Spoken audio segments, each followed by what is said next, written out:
Hi everyone, Shabby Gamer here and welcome! It's finally time to record our first episode of the actual Universe mode. Now, of course, I've uploaded all of the Championship tournaments now. Well, I should have done. I think one Ring of Honor tournament is going to upload after this video. But apart from that, everything should be now done. Our introduction episodes should be uploaded as well. So we should be completely good to go now. Now, this is the first time I'm actually using the Universe mode. I've not touched it since release day. I've just been preparing it for this eventual day when we could start recording. So I don't know how it works, on the truth. I've not seen much of it. I flicked through it a year, just simulating the whole way through, just to see things like the status effects and stuff like that. But I've not really delved deep enough in them to see how they really work yet. So I'm really going to be learning along the way as well. So hopefully, if I get confused, you guys can help me out. It's a distinct possibility that could happen. But yeah, I think this is going to be really good. I'm really looking forward to this. Of course, some of the other things. Well, of course, we've got our new brand NXT. That'll be uploaded on Wednesday. That's replaced our Combat Zone Wrestling brand, and that's be pretty good as well. Of course, the rivalries are a bit sort of the same as what they were last year because Global Forces pay-per-view isn't till week 1 of month 2. Their feuds won't start until next week, and NXT, their feuds don't start until the end of the month. Ring of Honor's feuds won't start until next week. Attitude Era won't start till week 3, so it's going to take about a month really to get everything flowing properly as it should do, but I think once it does, it's going to be pretty damn good. I'm really looking forward to it now. And without me continuing to babble on, let's have a look at the card I got set for you this evening. Right, our first match is going to be Randy Orton versus Bray Wyatt. Now, I've just made this match just in my head about 2 seconds ago. This is going to be a #1 contendership match for Bad News Barrett's WWE Championship. Of course, he will be defending that at our Extreme Rules pay-per-view at the end of the month. We're going to see a fatal 4-way match, including the women's champion, Becky Lynch. That's going to be Nikki, Bella, Paige, and Natalya in there as well. We're going to see our first rivalry match, and tag team matches didn't really work last year on 2K15, so I'm hoping that they do on this game. So that's why we're actually going to have our first ever tag team rivalry. I didn't do any last year at all, so I'm going to go for this one. It's Cesaro and Kid versus Kofi, Kingston, and Xavier Woods. We're going to see the Cruiserweight champion, Neville, taking on Kalisto, and Cara will be at ringside. And the match suggested by Jay to try and help make this original first episode a special one. We're going to have a tag team championship match. It's going to be Konnor and Viktor, the Ascension, the tag team champions, defending their belts against Brotherhood, Stardust, and Goldust. We're going to have another rivalry match here as it's Rusev versus Seth Rollins. And then finally our main event this evening, again another rivalry match. It's going to be Daniel Bryan versus Kevin Owens. Now, the only thing about this Universe screen that's annoying me a little bit is the fact that it shows your rivalries at the bottom, which is great. It shows your rivalries, it's great, but at the same time, it doesn't allow me really to hide much stuff from you. Like that match, for example, you know for a fact that Seth Rollins, the World Heavyweight Champion, is actually in a feud with Dean Ambrose. You can see at the bottom there. So we know that something's going to happen there. But yeah, that's the only thing. Apart from that, this is a much upgraded screen. We can now add our own championship matches, which is great. And it has let me save the card. I know a few people have said that there's issues with you create a card and you can't save the matches and it all wipes and that sort of stuff, and it has let me do this one. The only matches I've actually changed is the tag team match and this match here, because that had the Ascension in it as well. Apart from that, all these matches were booked by the computer, and they're actually quite good matches, so I decided to keep most of them. But you tell you what, I've actually mumbled on for far too long. Let's get into our first match. And our first match is going to be Randy Orton taking on Bray Wyatt. And here we go, and as I said, this is going to be a #1 contendership match for Bad News Barrett's WWE Championship. Of course, that will be defended at our Extreme Rules pay-per-view in 4 weeks' time, the last week of this month. So I'm really looking forward to that. It's going to be our first big current day roster pay-per-view. And we've got a full month's worth of feuds to build up for that as well. But it's going to be interesting as well. It'd be great to see somebody like Bray Wyatt, who's not been given an opportunity in WWE to fight for that championship before, actually get the chance in our Extreme Rules pay-per-view. Of course, Bad News Barrett as the champion. He won it in the title tournament, the very first video uploaded in this this playlist. But he's not been given much of a chance in the past before, either for championships, and neither is Bray Wyatt. So a match between those two at Extreme Rules would really be a bit fresh change from what the from WWE normally book themselves. Of course, if Randy Orton wins, it's not a problem. He's a big established star, and to tell the truth, one of my favourite feuds of the last few years was Randy Orton versus Bad News Barrett a few years back for the World Heavyweight Championship. Of course, I think they had to finish the feud prematurely when Randy Orton injured his back badly. I think it was just before Royal Rumble, something along them sort of lines, and they They did this whole thing where they pretended that Bad News Barrett threw Randy Orton down some stairs and injured his back and put him out of business for a while, I think it was.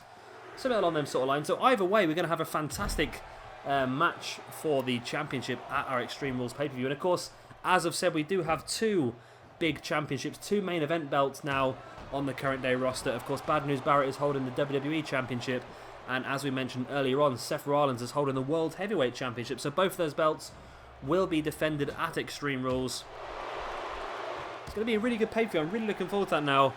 And yeah, it's just so good to finally get into this universe mode. It's taken me so long to get all these championship tournaments done. Just basically because I've tried to get them done so quickly as well, because I wanted to get into the universe mode. Of course, I've done about 30 tournaments, I think it is. And I've done it over the space of a week. I've been off for a week off work. And it's just been absolutely manic getting them all done for you. I think I've uploaded today, well, it'd be today or yesterday, it would have been Sunday. I uploaded 5 episodes of Global Force Wrestling, 1 episode of Ring of Honor, all the introduction episodes as well, and this as well. So it's been a hell of a day, a really hell of a day. It's been a long one. I think I need to go back to work just to have a rest, to be honest truth. I've completely burnt myself out this week. I'm going to need a holiday after this holiday. But yeah, it's been pretty good.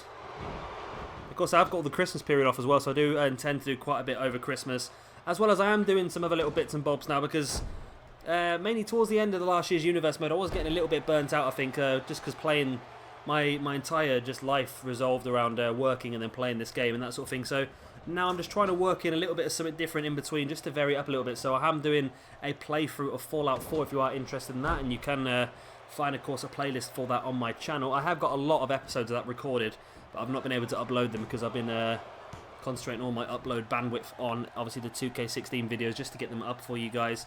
And I am promising now there will be a video per day online for 2K16. I'm aiming to get them uploaded by 8 AM Greenwich Mean Time on the day they're due for release. So we're going to have a current day roster episode on a Monday. Global Force Wrestling Amped is going to be on a Tuesday. It is NXT on a Wednesday. We're going to have Ring of Honor on a Thursday. That's what it is. Attitude Era on a Friday. Then it's going to be our Retro roster on a Saturday. And of course our pay-per-view on a Sunday. Unless it's going to be a bigger pay-per-view, such as maybe a Global Force Wrestling one that's going to take a few days. Then, of course, we'll have one of those every day as well. I'm going to try and do that now, because you may have noticed on my channel now there are adverts before some of the videos, and that's because I finally got myself signed up to a gaming network. So now it's allowed me to also use the scheduled uploads, which is pretty good. So that means I can upload, in theory, I can upload all of the videos for the Universe mode on a Saturday, but get them to become live on the day when they're supposed to become live. So I think that's pretty good. It'll help me really to get ahead of time and to make sure we don't run behind at all. So if I can get a few days ahead, that's really going to make it a lot easier for doing big pay-per-views like Global Force Wrestling.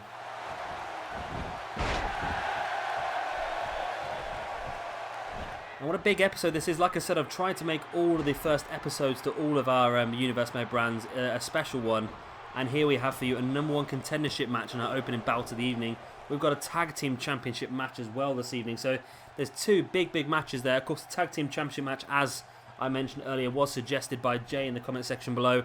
I do have plans, big plans for all of our original episodes. But of course, if you guys have any suggestions for things you would like to see, then drop them down in the comment section below. I will try and use as many as I can. Obviously, you can only use so many at a time.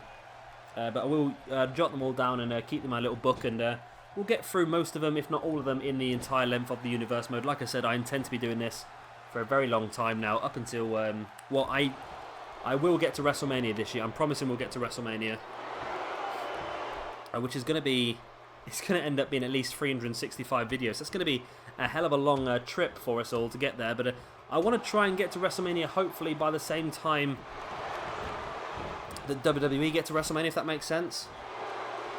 Of course, you start this game the day after WrestleMania, so I'm already about 6 months behind.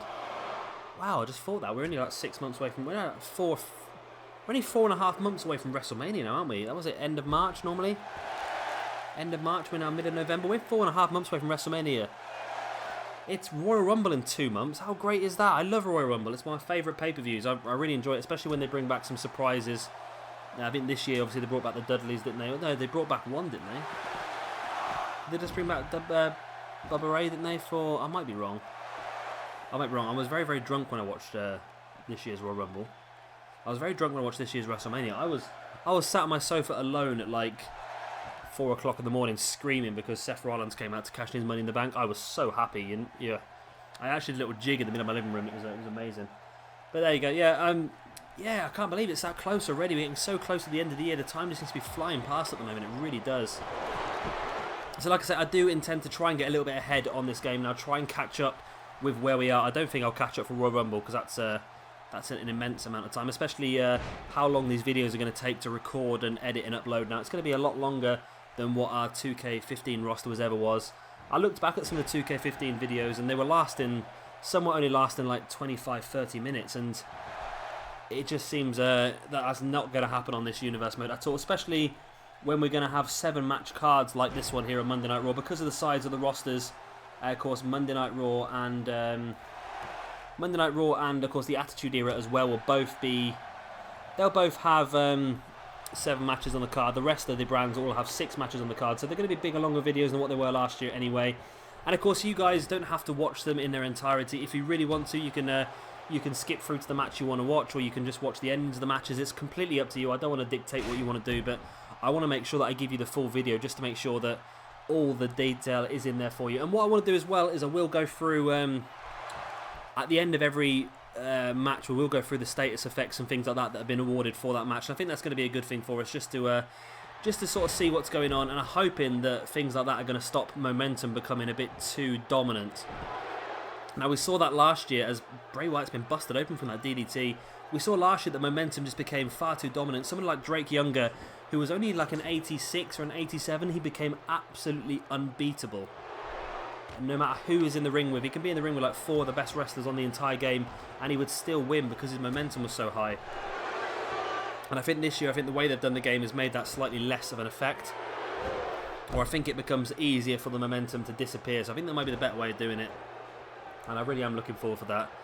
Of course, you may have seen in my... Randy Orton going to go for a punt. Oh, Randy Orton with a big punt. I didn't realise that was on the game. What a beautiful move by Randy Orton. He could be going on here to Extreme Rules to face Bad News Barrett for the WWE Championship, but maybe not. Bray Wyatt comes back with that big slam. And you see Bray has been heavily busted open. Of course, it is Extreme Rules, so I can imagine it will be a hardcore match. And tell you what, Bray Wyatt versus Bad News Barrett in an Extreme Rules match will be a hell of a match to watch. That's something that WWE should really book. That sounds like a really good match. 2 great styles, especially to mix in the Extreme Rules environment as well.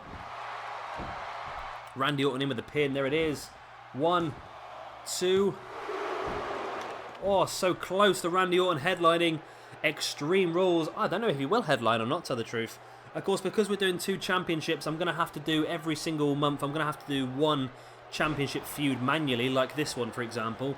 And then the other championship feud will be done through the game, which is going to be our Seth Rollins versus Dean Ambrose this year. Yeah, so what I was saying about the status effects, yeah, I don't know how they work. I'm assuming, I don't know if they work on normal matches like this or if they only work in rivalries. But if they do only work in rivalries, then I don't know if that would... I don't know if that's going to mean that the people that get rivalries are going to have a big advantage. I'm not quite sure. As Bray Wyatt locking Randy Orton is. There's the Sister Abigail. Bray Wyatt in for the pin. 1, 2. No, Randy Orton kicks out. Bray Wyatt could not believe it here. Busted open, bleeding heavily. Thought he was on his way to Extreme Rules main event. But evidently he is not yet. So I'm trying to make it a lot more organised this year as well. I've got a pad. I've actually got a folder and I've got loads of template sheets I've made.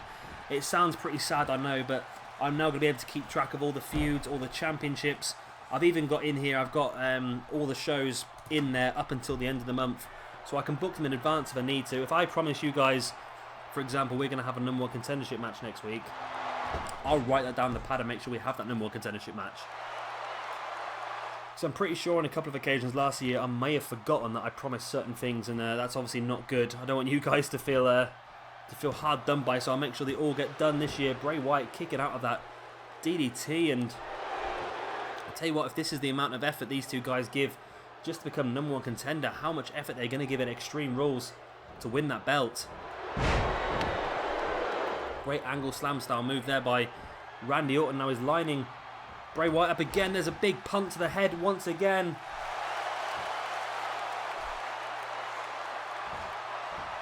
Can Randy Orton capitalise on this? No, he brings Bray Wyatt back to his feet. Why has he not gone for the pin there? He really should have done, but now looks like he's picking up a head of steam. There's a couple of clotheslines and the big power slam. And Randy Orton again did not go for the pin. He continued to try and continue the assault on Bray Wyatt, and that's one of the things that I think that just seems to be wrong this year. They don't seem to go for a pin as often as they should do, and as I'm saying that, Bray Wyatt goes for a pin after that big back senton. And that is... Referee, your hand came down 3 times, and I saw your hand hit the mat 3 times. I'm sure we'll get a replay of that at the end, but I'm sure his hand... I even heard his hand hit the mat 3 times there before Randy Orton's shoulder came off the mat. I'm not showing any favouritism, but that, for me, just seems fair, but I think Randy Orton might be on the losing path here anyway. There is the Sister Abigail by Bray Wyatt. Brings Randy Orton into the middle of the ring. In for the pin he goes. 1, 2, and 3. And there you go. Bray Wyatt is going on to Extreme Rules to face off against Bad News Barrett for the WWE Championship. We're already in the first match of our Universe mode. We've already secured our first championship match at Extreme Rules. How great is that? And that's just the tip of the iceberg here this evening. We still have for you a fatal 4-way involving the women's champion Becky Lynch. We still have a few rivalry matches as well, and of course that big tag team championship match, Ascension versus Brotherhood. It's going to be a great night here on Monday Night Raw. What a fantastic way to start off our 2K16 Universe mode. I have a feeling that these episodes are going to be a lot longer than 2K15. I'm hoping that's not going to be a massive problem for you guys. Yeah, I really want to try to make sure we get the full effect on everything. I don't want to end up missing any detail out. Like I said, we'll go through all of the status effects after each match as well. That's if they are in it after each match and they're not just after the actual rivalry matches. But we'll see. We'll see what happens here.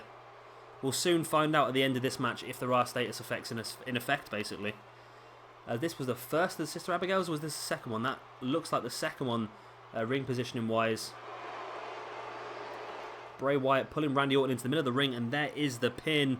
1, 2, and 3. There it is. Bray Wyatt is on his way to Extreme Rules to face off against Bad News Barrett for that WWE Championship. And now he knows that. What sort of mind games is he going to try and install into Bad News Barrett before that big pay-per-view? Have to find out in the next coming weeks. And here is our second match. It's going to be a fatal 4-way women's match. As you can see, we've got our women's champion Becky Lynch. You've also got in there Nikki, Bella, Paige, and Natalya. And here we go. There goes the bell. And you'd have to think if somebody could pin Becky Lynch here, that would definitely make him the #1 contender. But even just the winner of this match would surely be just completely launched up this women's division rankings. And as you can see, the women's division is going to have a much larger part of our universe mode this year. It's really going to be a lot better. Mainly because we've got a lot more women. Of course, we do have Paige finally this year. Didn't get her last year because... mainly because I couldn't afford the season pass at the time, so I didn't get the season pass, and then we completely missed out. I didn't realise that was the only way you could get a hold of her. We also, this year, we're going to have there's a few more women actually on the roster as well, but I have downloaded Becky Lynch, we've got Sasha Banks, and we have Charlotte for the current day roster, and they're also working NXT as well. But we also have the likes of Bayley, Nia Jax, Asuka. All those girls are working the NXT roster as well. So there's a lot more women on this game this year, and it's really going to get much more of a fair showing than it did last year on our 2K15 universe. We're not just going to... I think in our 2K15 universe mode, I think in the 5 or 6 months we did the universe, I think the Women's Championship only got defended maybe once or twice. If that, I think. I think the Women's Championship only really got defended when Paige became part of the universe mode. She came in and won that championship at her very first pay-per-view. I think she defeated Cameron, did she? Didn't Cameron defeat AJ Lee, if I remember correctly? No, Cameron defeated... one of the Bellas for the championship, but then I think she defeated AJ Lee to retain it, and then I think she got absolutely destroyed by Paige. And then Paige, I believe, defeated Becky Lynch on our big finale episode of WWE as well. That's after Becky Lynch won the Queen of the Ring tournament. That's something we'll definitely bring back this year as well. We will have at one point a Queen of the Ring pay-per-view, and we will have a King of the Ring pay-per-view. Just going to be a few of the random network specials we'll upload for you. Just there won't be probably much advertisement for them, shall I say, or... I might say beforehand this week we're going to upload this video on this day or something on them sort of lines, but they're not really penciled in for any amount of time, really. It's just a case of when I get the time to record an extra video. Because like I said, they do take a very long time. Because we're up to 20 minutes in this video already, and we've only recorded the first match. And we've literally just started the second match as well. So, and we've got a 7-match card. We've still got 5 more matches left after this one, which is great. It's going to be a great long video. There's going to be a lot of action, hopefully. We're going to get some cutscenes in our rivalries as well, which is going to be pretty good, hopefully. But apart from that, I've lost my train of thought now. Yeah, it's going to take me a lot longer, obviously, to record, upload, edit, and all that sort of stuff. So, as I said, I just want to make sure that... is that the Paige turn? By Paige in the middle of the ring already on Becky Lynch, going for the pin. 1, 2... No, it's only a 2 count. I've just realised Natalya is destroying Nikki Bella on the outside there with the steel steps. Of course, Fatal 4-Way is no disqualification, and Natalya has taken full effect of that, really. There's Becky Lynch lining Paige up there, is she? I'm not quite sure. Maybe not. She throws Paige into the corner now. One of the new dynamics I like in these Fatal 4-Way matches is the way now that... you'll see here, Natalya will throw Nikki Bella outside, and that's the way it sort of works now in these Fatal 4-Ways. All the matches will end up with 2 people in the ring, and 2 will always fight on the outside of the ring. That makes it just a bit easier to have a, to really have a clean finish, really, where on 2K16 when we had Fatal 4-Ways, the majority of finishes happened when somebody kicked on the pin but missed it. As Paige there with a rampage, and if Paige defeats Becky Lynch, surely she'll be the #1 contender here. 1, 2, and there you go. Paige has defeated Becky Lynch. Wow, that to me, when Paige pins Becky Lynch, surely that makes Paige #1 contender. I don't know what you guys think out there, but surely I would say that Paige is the #1 contender for that women's championship. I'm going to have to go with that. I think we've already, with 2 matches into the universe mode, we've already booked 2 of our matches at Extreme Rules at this rate. Of course, I'm not quite sure if all the championships will be decided at Extreme Rules. I'm not 100% sure.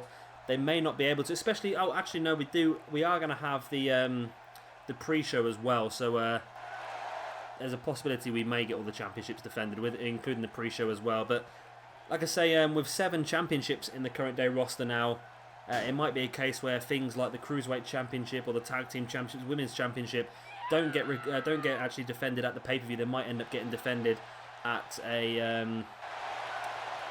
either just an episode of Monday Night Raw or even on the pre-show, like I said. And here is our 3rd match of the evening. It's going to be our first ever rivalry match in the universe, man. It's going to be Tyson Kidd and Cesaro taking on the New Day, Kofi Kingston and Xavier Woods. And not only is it my first rivalry match in the universe, it's also my first tag team rivalry match ever. I didn't do any on 2K15 because the tag team matches just didn't work. So it'll be interesting to see if this works, and it looks like I've forgotten to turn the entrances off, so we'll get a tiny bit of entrance here. And there they are, Tyson Kidd and Cesaro, a team that I really want to do a lot better this year. They will be both working at NXT as well, so be sure to keep an eye out there for them as well.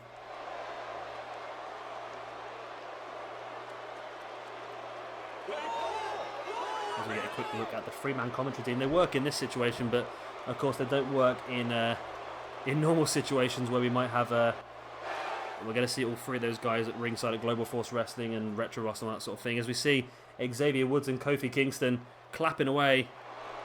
And that is who Tyson Kidd and Cesaro need to defeat here this evening. Of course, this is our first rivalry match, so maybe we'll get... we didn't get any status effects at the end of the first match, so or the second match. So I'm pretty sure we probably will in this match, though.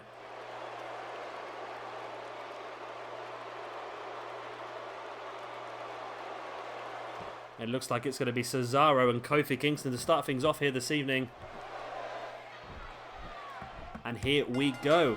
I'm still trying to get used to where the screens are, because normally I'd try and not talk over those little bits where you have to pick who's going to be in the match and that sort of thing. Hopefully by the end of the first week or so, I should be able to miss out a lot of the fluff and just get you guys the quickest, most streamlined episode I possibly can.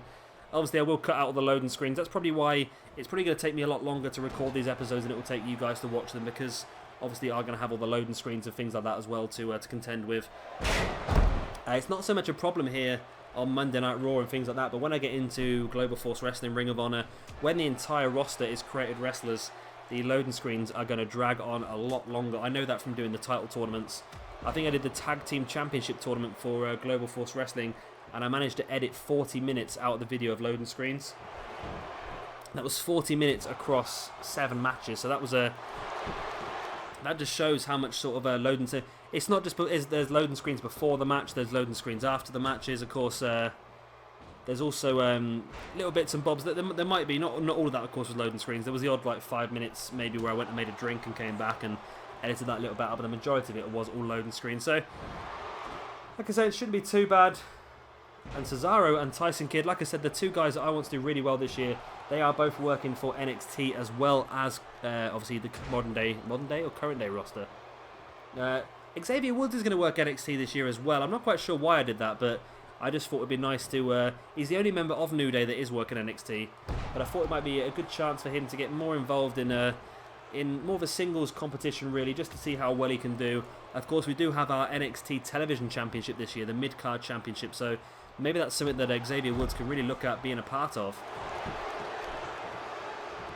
Cesaro bringing Woods back up to his feet, but Woods avoids Cesaro, and there's a jawbreaker by Woods. And now a fisherman's twisting suplex as well. Xavier Woods straight up onto the top rope, and yeah, this I'm going to say is really interesting. I want to see how it works with the status effects at the end of this match. I want to see if there's any cutscenes as well, just to see what happens. I've not seen any cutscenes. I was tempted to have a look on the internet and try and see if I can find some of the cutscenes just so I can see what they were, but I decided against it. I wanted to really get the full effect of them. But then again, I looked at some of the cutscenes from 2K15 the other day, and I hadn't seen half of them. We went through so long in the universe mode, and I hadn't seen half of the cutscenes that were on there.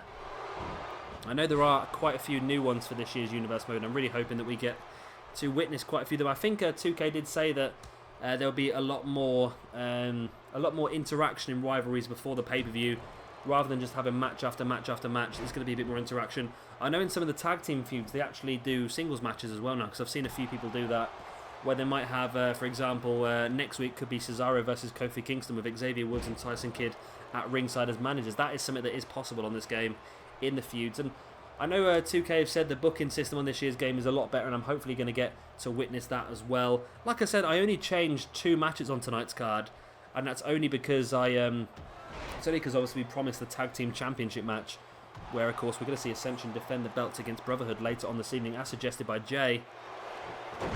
Let's take a drink, my mouth's going very, very dry. And there we go. And oh, sorry. Yeah, and like I said, the matches are going to take a lot longer this year, but I don't think that's a problem because the match quality has definitely improved. I think 2K15, we really struggled with the matches because sometimes they were just absolutely awful. The amount of reversals was one of the most frustrating things, and hot tags in tag team matches. Oh god, that did my head in. And then of course there was the endless tagging combination, the endless pin combination. Sorry, where it was just pin reversal, pin reversal, pin reversal. That was frustrating as well. But they seem to have got rid of a lot of those issues from 2K16. So the matches themselves, although longer, are going to be a lot more interesting to watch. And I'm still going to try and keep it down to maybe 1 tag team match per episode, just because the tag team matches are the ones that last a bit longer, I think. So don't get me wrong, the women's match was pretty quick, but I did boost the momentum up for the women's match slightly. I didn't think it was going to make much of a difference because it hasn't in any of our championship tournaments so far. But I think depending on what the match is, I might boost the momentum up or down if it's a big match that we're really looking forward to. Say we get Austin versus The Rock at WrestleMania for the Attitude Era, then of course we'll have slow momentum. We might end up having like a 25-30 minute match. That'd be amazing. I want to do, at some point this year, we are going to do an Iron Man match. I don't know if I'll do a full hour or if we might just do a half an hour Iron Man match, but it's going to happen. I'm pretty sure it's probably going to happen in either Attitude Era or Retro roster as well. I'm thinking maybe Shawn Michaels versus Bret Hart in an Iron Man match. That could be a pretty good one. I'm so excited. There's just so many fantastic feuds I want to do this year. And by having 2 championships, it's really going to make it a lot easier for us. As Xavier Woods has the pin there on Cesaro, but Cesaro kicks out. Xavier nearly managed to take Tyson Kidd out of the equation there. And it is difficult to... No, I'm not going to say that because it's going to come out wrong. I was just going to say how Kofi Kingston and Xavier Woods are wearing very, very similar attire and have very similar hairstyles. So it's difficult to tell who is who when they're pinning. But of course, it can't be too difficult because Kofi Kingston has a lot of tattoos on his back. And of course, both Kofi Kingston and Xavier Woods will be involved in our Cruiserweight division as well. Not obviously this month because they're going to be involved in this feud here alongside Tyson Kidd and Cesaro.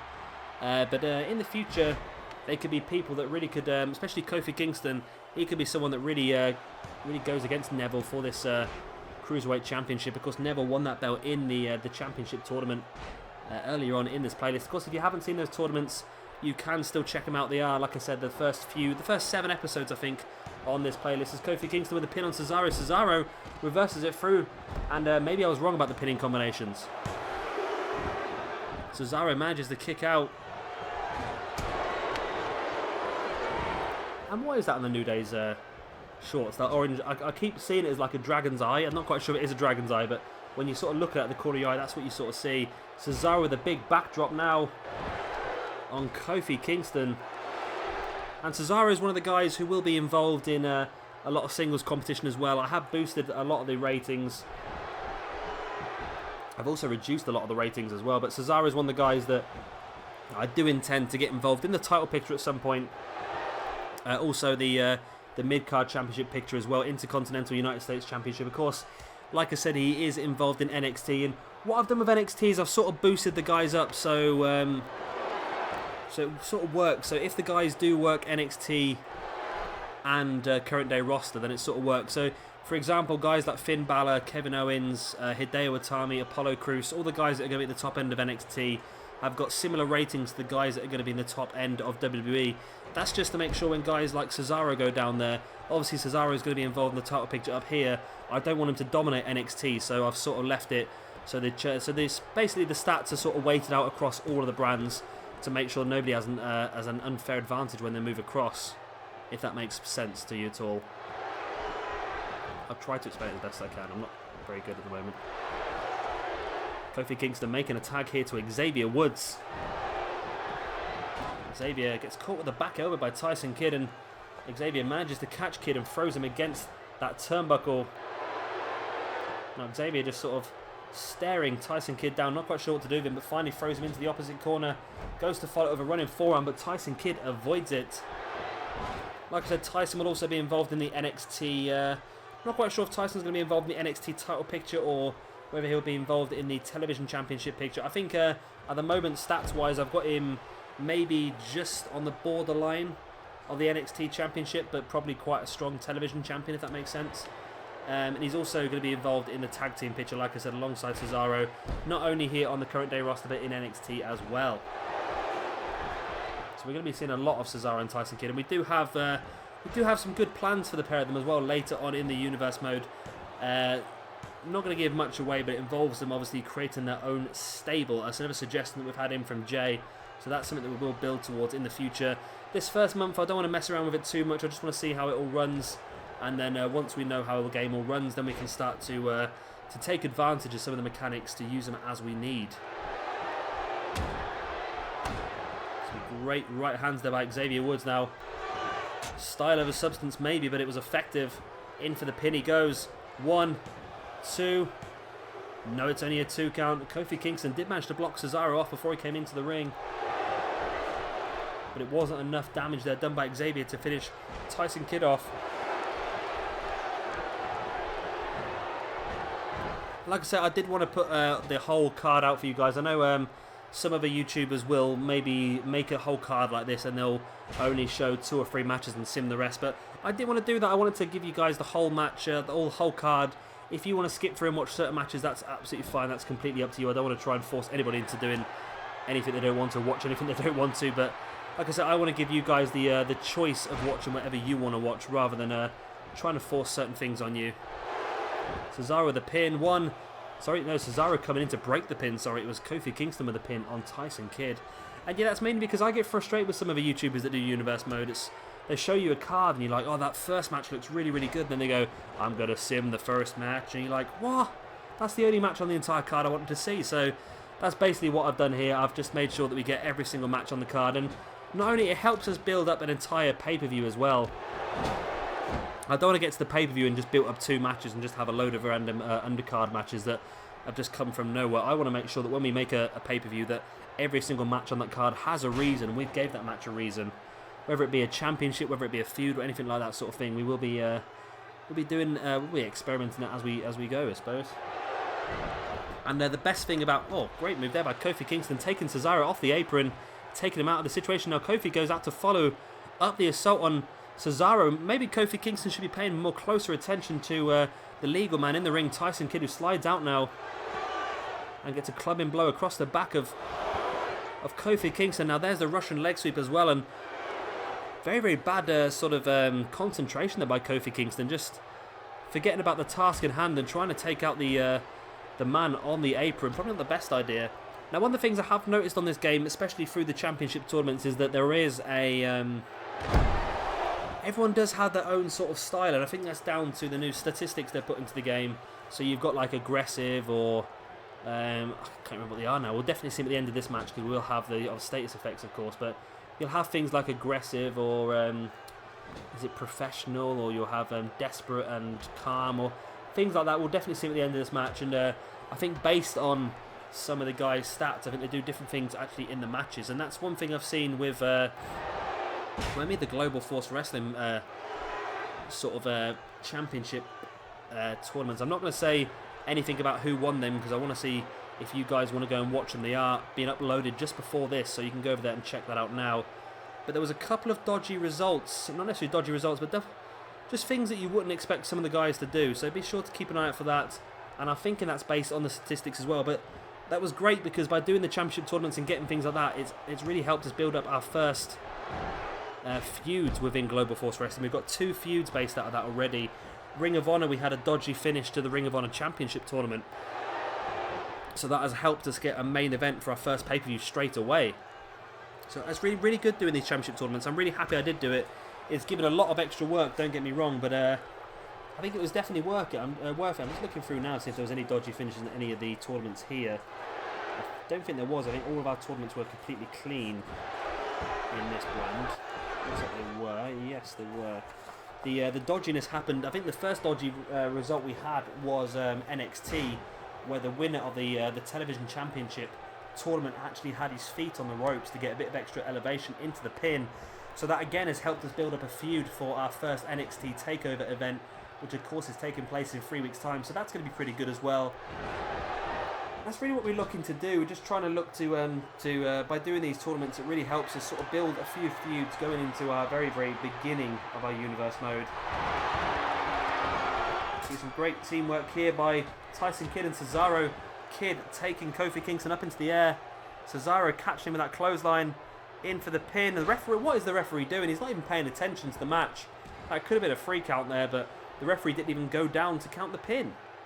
I know 2K have said the referee's had an AI boost, but I've not seen that at all so far. If anything, the referee's got worse, if you ask me. But one of the things I have noticed is that managers this year are very, very effective. So we'll be trying to utilise managers wherever we can. Because like I said, they are very effective in the universe mode. And we saw at one point in one of our random matches, it was a really good one actually. One of our random matches was Brock Lesnar versus Goldberg. And at one point towards the end of the match, Paul Heyman slid a chair into the ring, then distracted the referee while Brock Lesnar used the chair over Goldberg. And there's the pin, and there is the victory. Kofi Kingston and Xavier Woods are victorious here over Cesaro and Tyson Kidd. As we see a few of the highlights, there's a jawbreaker by Tyson Kidd. And the New Day have picked up a victory. I didn't even notice that, did we? The Bray Wyatt is the first man to pick up a victory in our universe mode. Paige was the first woman to pick up a victory in our universe mode. And the New Day are the first tag team to pick up a victory in this universe mode. So exciting. I'm really happy. I'm really happy to be finally into this. I can't believe we're 40 minutes into the video already, and We're only obviously on match 3 of this card, so it's going to be a long video. This one, it's going to be close to, it's going to be close to 2 hours, you know. But either way, it's not going to affect me. It might just be a bit longer to get it edited. I know I said I'll try and get this uploaded by 8 o'clock on Monday morning, but I'm just worried now that that might not be 100% possible. But we'll see. I'm pretty sure we should get it uploaded by then.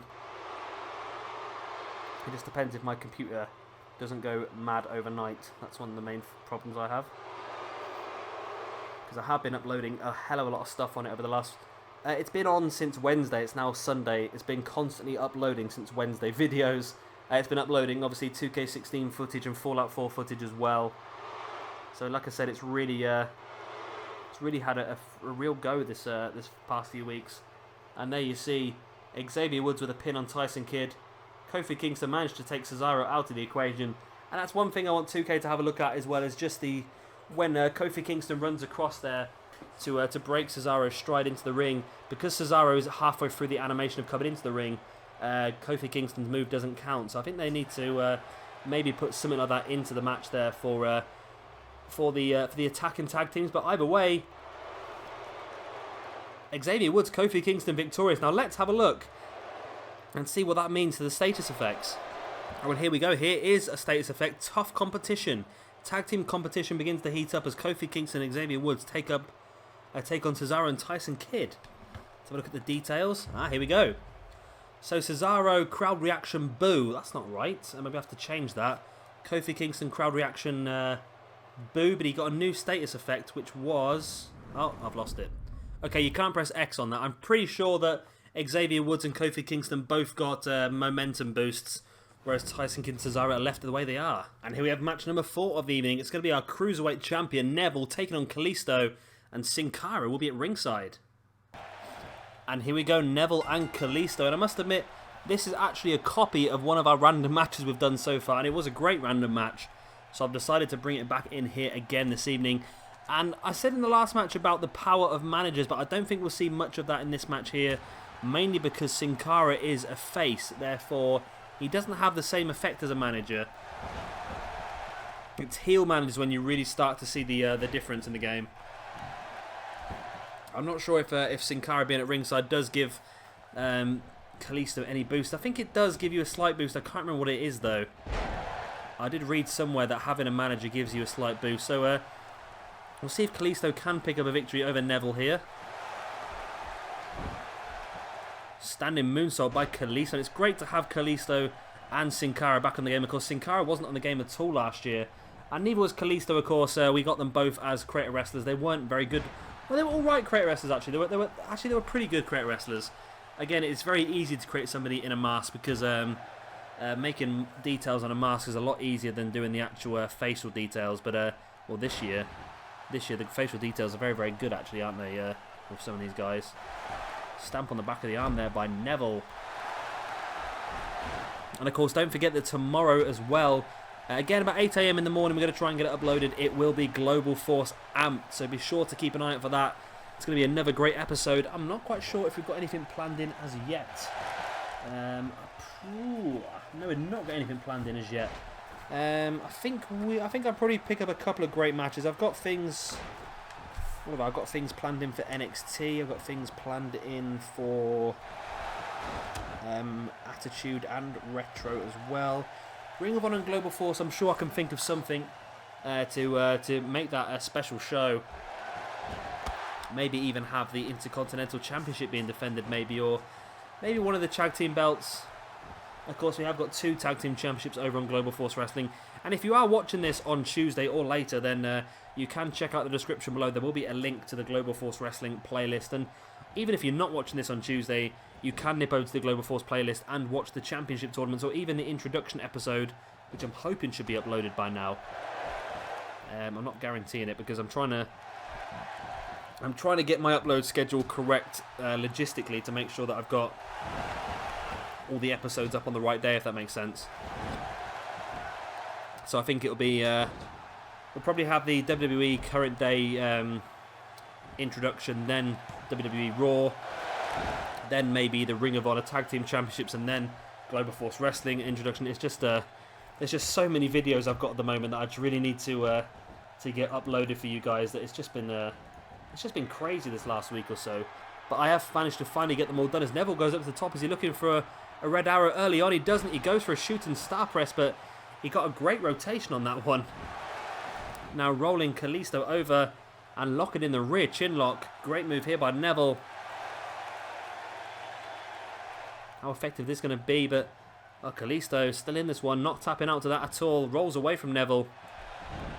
And of course a win here for Kalisto again would absolutely just rocket him into the Cruiserweight Championship picture. Of course we don't know if there's anyone as of yet going for the Cruiserweight Championship, but like I said, a win here for Kalisto would really put him in the forefront for that.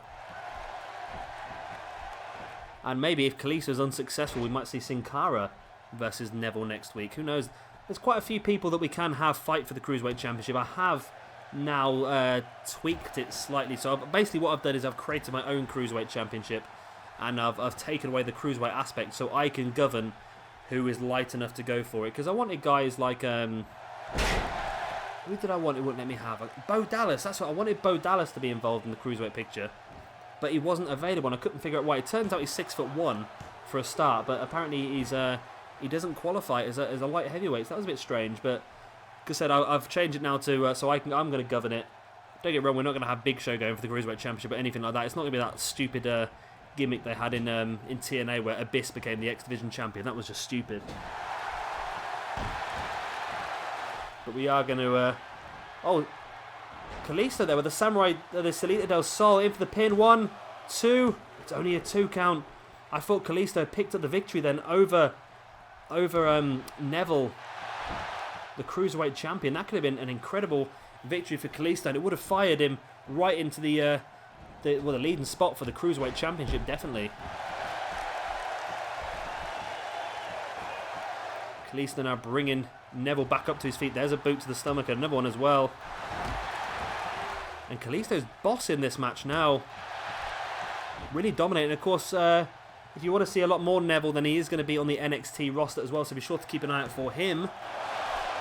And we are going to have a 6-man over-the-top rope battle royal on NXT this week to crown our first #1 contender. So we'll be able to tell you exactly on Monday who's going to go forward to face off against the NXT champion at our first NXT pay-per-view, which is in 3 weeks' time. That will be NXT Arrival. So that's going to be another great episode of NXT there for you.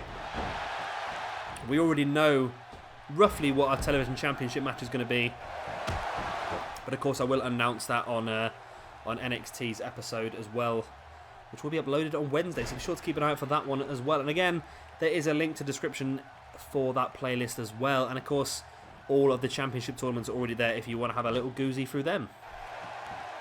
What is a goozy? I don't know, to tell the truth. I think I was going for the word goosey, as in a goosey gander. I'm still not quite sure what that means, to tell the truth, but there you go. Great Frankensteiner there by Kalisto, just showing great agility to be able to jump the whole way up and bring Neville down. 1, 2. It's only a 2 count. Neville still in this one, but for how much longer? He's been pinned a couple of times, and Kalisto has really hit a couple of big impact moves on him. As Kalisto takes Neville up once again. Is he going to go for the same move again? He does. It was effective the first time. Is it going to be just as effective the second? Whoa, there's a big springboard 450, and just how high they get up in the air when they do these moves this year is always amazing me now. I did a random match the other week with, I think it was AJ Styles versus Ric Flair, and I had to restart the match because AJ Styles went for a springboard 450, and he disappeared. He sprung up out of screen, and he never came back down. I was sat there for about 30 seconds waiting for him to come back down. He never came back down. I just could not believe it. So, yeah, they do go very high on this game. Kalisto rolling through. There's the boot to the side of the head of Neville. And Kalisto could have this here, you know. Rolling Neville over, in for the pin he goes. 1, 2. It's only a 2 count. And this could be a terrible night for the champions here this evening. We've already seen Becky Lynch being pinned in that Fatal 4 women's match earlier on this evening. And there's a good chance we could see Neville get defeated as well here. Kalisto with the Salita del Sol in for the pin, holding the legs. 2. Again, Neville kicks out. Kalisto, poor old Kalisto, what does he need to do here? He's hit his finishing maneuver twice now on Neville. And both times Neville has managed to kick out. Neville with that big uppercut. Neville, I'll tell you what, he's going to be a hell of a champion here to defeat for this Cruiserweight belt. And of course, some of the other Cruiserweights we intend on using in this division, one that I'm pretty sure a lot of you will love, is Heath Slater. Heath Slater isn't. He's just one of the best jobbers around. I think he's got such a lot of charisma. He's a great sort of character. I know you either love Heath Slater or you hate him, and I think I'm on the love side at the moment, and I really want to use him. Again, Heath Slater is going to be involved in NXT as well, just to get the full effect out of Heath Slater. As Kalisto with a pin after that powerbomb, again only a 2 count. Yeah, Heath Slater is somebody who's going to be almost like a jobber on any roster he's on anyway, so he's not going to get a lot of. He's not going to be on every single episode of Monday Night Raw, so that's why I've got him in NXT as well, just to make sure that we can give him a little bit of exposure when it's needed. Of course, he is going to be in a tag team, as we mentioned in our introduction episode, alongside Jack Swagger. A great suggestion by Jay as the two-man American rock band. I'm not quite sure how well them two will do together, but we'll have to find out as time goes on. Who knows? Of course, in my 2K15 series, I put Bo Dallas and Santino Marella together as the Job Squad. In the first few months, they were absolutely unbeatable. Neville with that ace crusher. And Kalisto is perfectly positioned. Is Neville going to go for this big red arrow? He's up top. There it is, the red arrow on Kalisto. 1, 2, and 3. And there it is. Kalisto put up a valiant effort here this evening. He hit his finish maneuver on Neville twice, but twice Neville managed to kick out. And Neville manages to come through and win this match after that huge red arrow. And yeah, it's good. Like I said, Neville's going to be a force to reckon with in this Cruiserweight division. He really is. Kalisto's had his opportunity. I'm thinking next week we give Sin Cara the opportunity to face off against Neville to see how he gets on. Of course, like I said, if somebody can defeat Neville in a non-title match, you'd have to think they would become the #1 contender instantly. Now, it'd be interesting to see how the momentum works on this game. Like I said, if you only get status effects for matches where you are not in... If you only get status effects for matches where you're in a rivalry, then it's going to become a little bit unfair, I should imagine. So other guys like Neville should be still picking up a little bit of momentum, I would imagine, in matches like this. That's what I would assume, but we'll have to have a look. I'll tell you what, at the end of this episode, we'll go through the superstars and have a look and see what status effects they do have applied after these first matches, just to see if any of the guys like Neville, who are not involved in a rivalry but did pick up a victory, have any status effects against them. So that'd be interesting to see. As that annoying person in the front row with their sign again. And here we go. Don't put your sign back up because we want to see this glorious red arrow. There it is by Neville. Perfectly hit. See, Kalisto was perfectly positioned.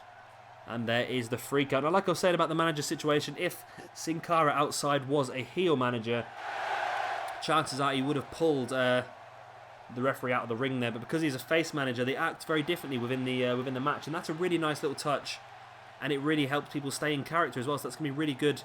And a really good way for us to use our universe mode this year. If we have Brock Lesnar, for example, as a heel, then Paul Heyman's going to play a very important role in obviously Brock Lesnar being a more heel role and obviously putting the referee out and helping Brock Lesnar cheat wherever he can. But if he's a face, then like I say, Brock Lesnar will get a nice little bonus for being there, but Heyman will have a less of an effect on the match, really.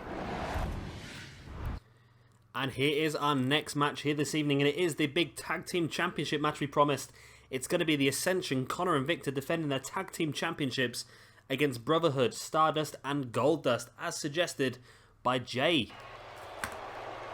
And here we see, like I said, in this universe mode, we're not going to have any entrances unless it is a pay-per-view or a championship match. And since this is a championship match, here we go. We're going to start things off with the Tag Team Champions, the Ascension, as they slowly rise into picture. And one thing I love about the Ascension on this game is that they're probably one of the only teams that have their own championship sort of cinematics, their own championship entrance, their own championship sort of winning finale, not finale, but celebration as well. Not a lot of teams have that in this universe mode, so it's really good to see. It's really good to see the Ascension as the champions, a team that I really like. And I know from some of the comments from the Tag Team Championship video as well, a lot of you guys really like them as well, but you don't feel they're being fairly used. And I completely agree. I don't think they're being fairly used as well. They were fantastic in NXT, but for some reason, when they moved up to the main roster, WWE decided to slightly tweak their characters, and it wasn't necessarily for the best. So yeah, I think it's really important in this universe mode that we give them the full treatment that they should really deserve. But then again, they're going to have to earn that, as they have to defend the championships here against Brotherhood this evening. It's Goldust and Stardust, and it's a shame there's not a lot of entrances available on this game for tag teams. So we're going to end up seeing a lot of tag teams with very, very similar entrances. Some of them are very very specific to certain teams. But I couldn't find anything that would suit these two guys better than what there is. If you guys know of any entrance for a tag team that would suit these two guys, please let me know in the comment section below. I have tried to... The thing is, I've got that many tag teams on this universe mode now. I've not spent a lot of time going through them all and obviously deciphering which one's best for each. But there you go. And this is what they're fighting for, the Tag Team Championships. And like I said, this is why we're going to do the entrances for matches like this, because it does make it feel a bit more special. It feels like a bit more of a better match now. We've seen the entrances, we've seen the little cinematic there with the championship belts. We've seen me completely forget that I've got to do this again. There we go. And yeah, it's going to be a very interesting one, this. Can Konnor and Viktor successfully defend their championships for the very first time here on Monday Night Raw against Brotherhood, Stardust and Goldust? Now, Stardust and Goldust are starting together here in this universe mode, but I do intend in the long term to maybe split them up. And the main reason I want to split them up is because I have got a storyline in mind to bring them back together. I know that sounds very, very stupid, but they need, in my eyes, I need to split them up at some point so I can bring them back together later on in the universe mode. So I'm thinking maybe if they win the championships here, maybe a short reign as the champions and then the whole thing implodes. If they lose here, then maybe it could implode a little bit earlier and we could have a nice little feud between Stardust and Goldust for a month or two. And then we'd have them split up for a while and then maybe bring them back together with my idea later on in the universe mode. And this is an idea I came up with in 2K15, but I never really got the chance to use. So I want to really get a great opportunity to use it now in this universe mode. Konnor went for the early pin here on Stardust, but it was far too early. As I've clicked on these. Sorry, I'm trying to do a tiny bit of editing at the same time here. I am paying full attention to this, I promise. I just want to make sure I get that correct. So I'm just trying to do this little bit of editing to make sure I can get all these videos uploaded for you this evening. I just want to make sure that I get it completely right. And let me just make sure that this doesn't happen now. Right, I think I was almost there till I pressed the wrong button. No, I keep pressing the wrong button on purpose now. There we go. Yeah, like I said early on, a lot of people, as well as myself, agree that they don't think that that the Ascension are used very well on current day WWE. And yeah, I've been saying that since they very first debuted. They had such a good gimmick on NXT. Actually, the first match I ever saw in NXT was an Ascension match, and I was just in awe at their entrance. I was just amazed about how good it was. They had such a presence and everything like that, and they were so good in the universe. They were so good in NXT. They had some great feuds. Obviously, they were involved in the feud with Hideo Itami, which led to Finn Balor's debut as well. And they were so good. Then they got moved up to the main roster, and for some reason, they painted a little bit of red on their face and completely decided to change their gimmick. So, well, not completely change their gimmick, but I think they would have been better left the way they were. But hopefully, like I said, in this universe, where we can bring them back to the glory that they should have. And we do have plans of things to do with them. Of course, in real WWE at the moment, the Ascension are actually aligned with Stardust as part of that Cosmic Wasteland stable. That's something that we could replicate at some point. Maybe that would be a good way of breaking Stardust and Goldust up. Maybe with perhaps Stardust going alongside the Ascension. Maybe something along them sort of lines. But we'll have to see how it all pans out. Like I said, I don't want to do too much this first month. I just want to see how the universe mode runs. Things like the status effects, how that all works as well. And then once we have a full feel for it and we know how it's all going to work, like I said, then we can start to try and tweak it to our own sort of to our own needs and wants, and we can see how we can get it to work. Of course, we do still have two big more matches for you here this evening, two rivalry matches as well. We have Rusev taking on Seth Rollins, which to me means, of course, the rivalry is between Rollins and Dean Ambrose. So the fact is Rusev versus Seth Rollins means we're guaranteed a cutscene. There is big elbow drop from the top rope to the outside there by Viktor on Stardust, and maybe Viktor should have left Stardust to it there and got him counted out, but decides to slide him back in the ring. And I have had, in between the last two matches, I have had a quick look at the status effects, and at the end of this video we will explain them a bit better. I will go into it, and I do understand it now. Some are rivalry based and some are not rivalry based, so we'll have a look at that straight after this video. As Viktor in with a pin here, but Goldust was across quickly enough to break it up. And the Ascension doing a very good job here this evening. But then again, you see Stardust with that straightjacket DDT. And now just kicking on Viktor's shin. That's a very painful move. Big punch to the stomach as well. Now sending him into the corner of the Ascension. Of course, I was so happy to see them win the Tag Team Championship tournament. A couple of people actually guessed it right as well. And like I said, there was a lot of support for Ascension in the comment section for that video. And I just want to say as well, just thank you to you guys, because I've been getting a load more views, a load more comments, a load more subscribers since the release of 2K16. It's been absolutely fantastic for you. My channel has grown so much in the last 3 weeks. It's unbelievable. So I really want to thank all you guys, all you new subscribers, and of course all you guys that have been watching me for a long time as well. It really does fill me full of a lot of momentum and motivation to record more. That's like I said, about a week off, and I've recorded 30 championship tournaments, each lasting about over an hour, as I'm trying to talk over the sirens, but it's not very easy when they're right outside my front door, is it really? Right, I live on an emergency sort of route, so I'm constantly getting sirens going past. It's not been a very good day for me, really. I've got roadworks outside, so I've had a guy with a jackhammer literally a metre outside my front window all bloody morning, jackhammering away. Sirens going past, and I've got the traffic lights outside. I've got people wheel spinning up the hill in the rain. It's just been a really noisy day for me. I've been trying to record for as long as I can. I've had to try and just adjust the entire setup on my desk to try and get the microphone pointing away from the window and try and get as far away from the window as possible to try and pick up as little background noise as possible. I'm hoping I've done a good job of that so far, but the sirens haven't necessarily helped me out. Cody Rhodes now with that bulldog on Konnor there. Now Stardust across, bringing in his brother Dustin Rhodes, or Goldust if you will. But Goldust caught straight away into that gutbuster by Konnor, and there's the big boot as well.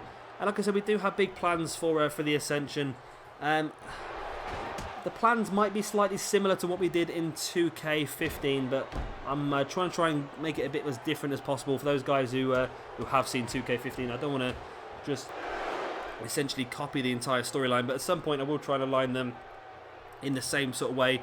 For those guys who haven't seen my 2K15 universe mode, it's a good one. I really enjoyed it, and I enjoyed it so much, like I said, that I want to try and do it the same sort of way again this year. But of course, it's going to take a while. Some of the legends as well that are available. I've got the guys like The Rock. We've got Stone Cold Steve Austin. We've got Sting. We've got The Undertaker, of course. We've got Shawn Michaels we can bring back. And we've got Cactus Jack as well. So basically what I've done is I've kept all those guys off the roster for now. And I think we might bring them in one by one just to have a pay-per-view, or just to bring in, for example, we might bring in The Rock for maybe 1 or 2 months, and then we'll get rid of him for about 3 or 4. We'll bring in The Undertaker for a couple of months. We might bring in Triple H for a couple of months. I don't want to have all those guys on the roster permanently, because they just drown the rest of the guys out. So I want to just use the legends more sparingly. Of course, for WrestleMania, we might have a more legend-heavy card. Maybe we could do something like Rock versus Cena, 3rd time in a lifetime, or something stupid like that. Or of course, we will at some point. I'm hoping to try and get the feud between Triple H and Seth Rollins at some point. But of course, at the moment, Seth Rollins is aligned with the Authority alongside Triple H, of course, the Big Show and Kane. And I should really stop talking, because all I'm really doing is telling you all the storylines that I hope to bring in at some point over the universe mode. But like I say, it's going to be slowly done. It's not all going to happen over the next couple of weeks or anything like that. It's going to happen over the course of the next year. So I hope you guys will stick with it for this roller coaster ride. There's going to be a lot of content being uploaded. And as you can see, the video is going to be a lot longer as well than they were last year. We've still got 2 matches left this evening, and I'm already up to 1 hour and 15 minutes. I'm not quite sure how much of that I'm going to be able to cut out, loading screen wise and bits and bobs like that, but it's going to be a much longer video. I'm expecting our video is going to last about 1 hour and a half each time this year. So yeah, like I said, if you guys don't want to watch and you haven't got the time, and I wouldn't blame you if you haven't got the time, it's a long time to watch every single day, then of course, like I said, you can skip through and just watch the bits you want to watch. I'm not going to try and force anyone into watching what they don't want to watch. So we see Stardust here in control of this match at the moment. Remember, this is for the Tag Team Championships, the Ascension's first defense here this evening. Stardust brings in his brother Goldust. Viktor stood there waiting for him though, and Viktor with that boot to the stomach, and that's happened twice to Goldust now, but Goldust now with a Russian leg sweep on Viktor. Rolling Viktor over, and what has Goldust got planned? It's a big clubbing blow across the back. Now bringing Viktor back up to his feet, but Viktor with that elbow to the gut of Goldust. Now Goldust with that crucifix bomb. Great move there by Goldust. Brings Viktor up to his feet, but Viktor now twisting the arm, and there's the arm breaker on Goldust. Big uppercut as well. Goldust spins Viktor round. Is he looking for the final cut? He hits the final cut. I think that's called the final cut. I'm not entirely sure. 1, 2. No, Viktor kicks out. We nearly had brand new tag team champions there on our very first episode of Monday Night Raw. And I think we'll see, similar to what we saw last year, I think we'll see a lot more title changes happen early on in the universe mode than when it gets a little bit later in and these guys start to pick up some more status effects. That's when I think the belts might be held for a bit longer. Oh, as Viktor nearly had a successful defense there. Konnor catching Stardust in that great belly-to-belly suplex to take him out of the match there. Big backdrop by Goldust on Viktor, and now Goldust is lining Viktor up. And that wasn't the final cut he did earlier, was it? This is going to be the final cut. There it is, the final cut. In for the pin he goes. 1, 2. Oh no, Viktor kicks out. Goldust can't believe it. He thought he was going to walk away from this. The tag team champion right there. But Viktor kicks out from the final cut. And now Viktor with an arm drag on Goldust.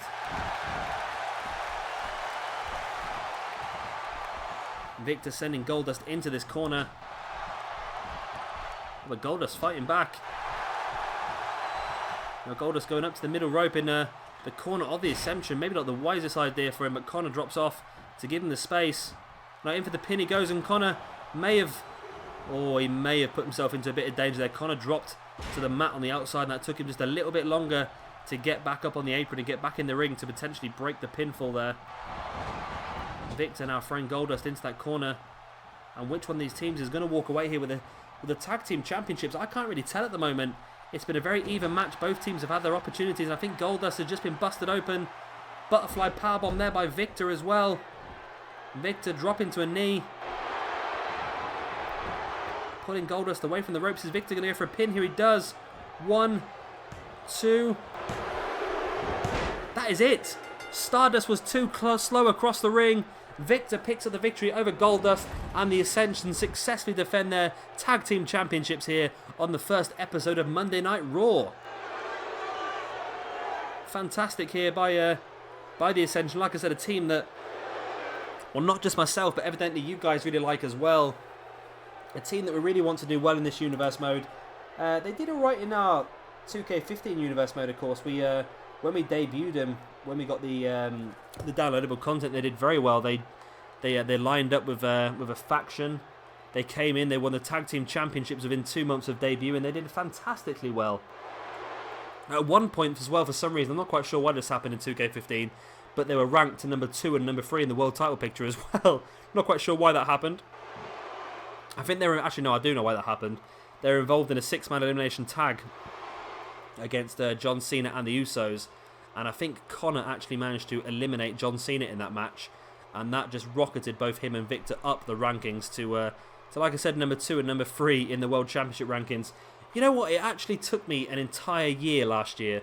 It wasn't until I was doing the very last finale episode of 2K15 that I realised I could edit the rankings. I could not believe that, and that's something we'll definitely be doing this year. I will be editing the rankings, and that should help us make sure that our Money in the Bank pay-per-view is going to have a pretty damn good Money in the Bank ladder match as well, because that's one thing I'm worrying about this year. I'm not going to be able to pick my own Money in the Bank competence. I am going to leave the game to decide who it wants to be in that match.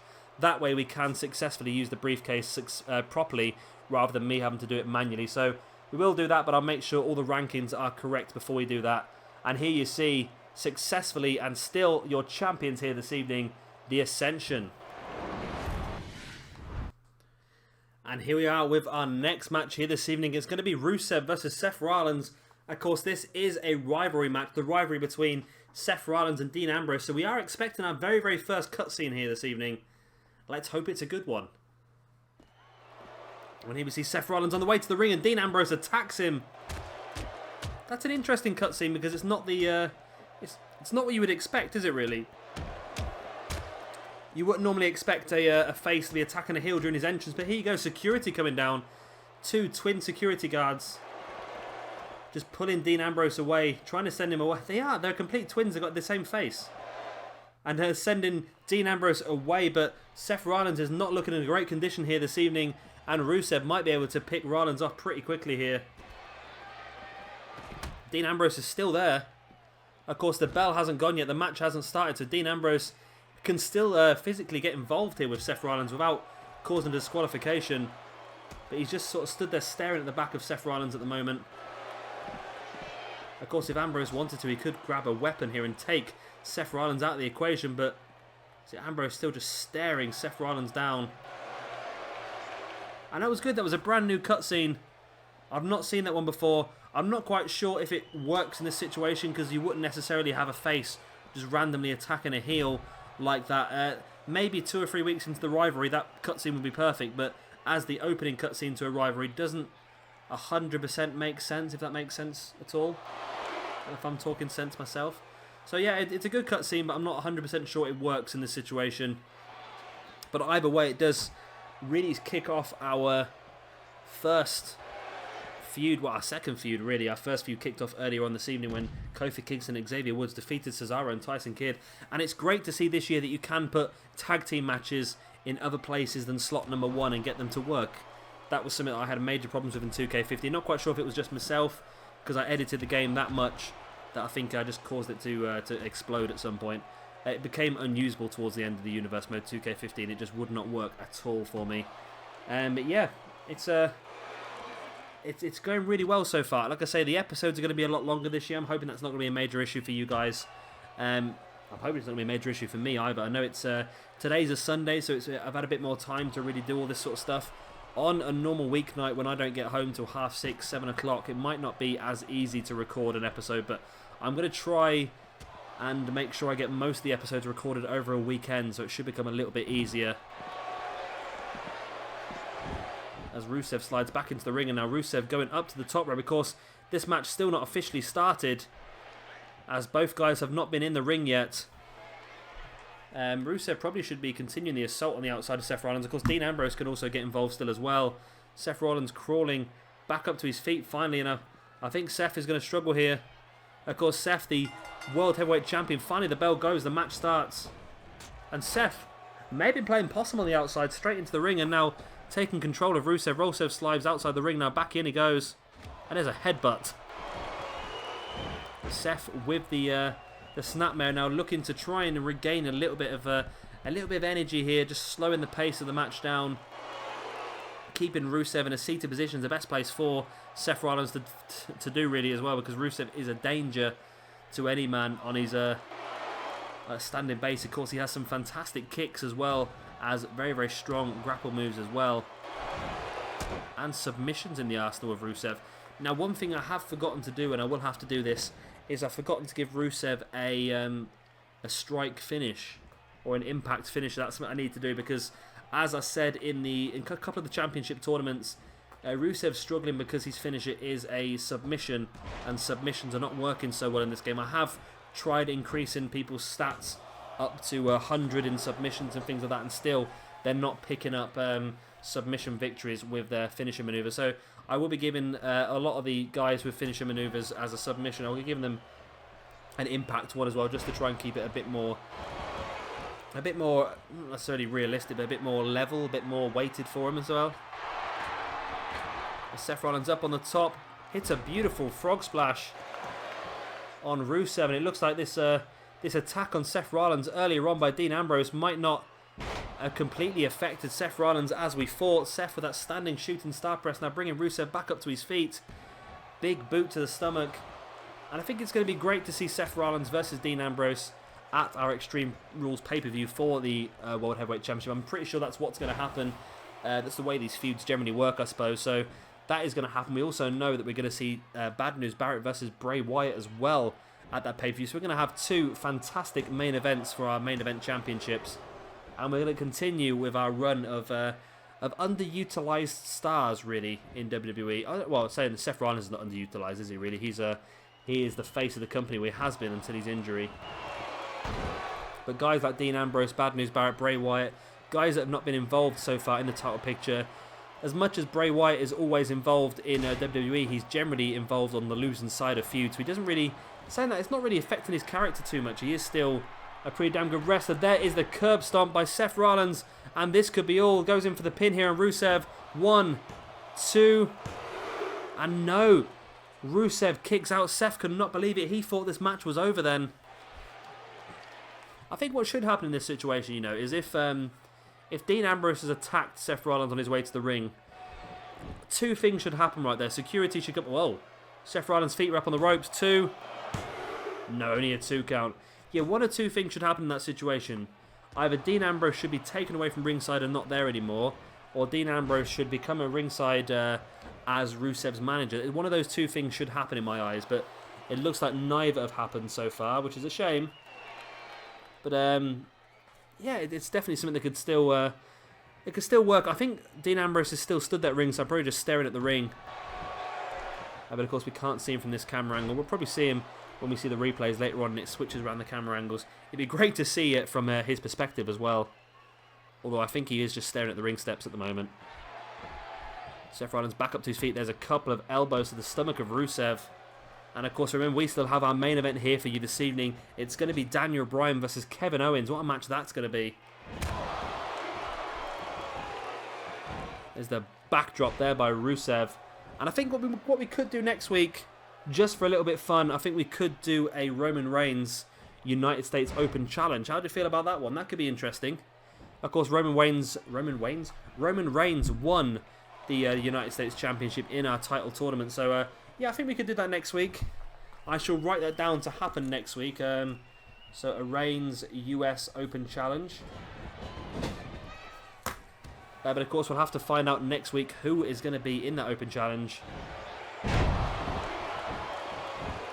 could be anybody. It could be anybody. I'm going to know, obviously, because I'm going to have to set the match up. But it could be anybody. It literally could be anybody. Rusev now spinning Seth Rollins over, and here he goes. Is he going? No, he's not going. He's going for a very lazy version of the accolade. He's not hooked the arms behind the knees.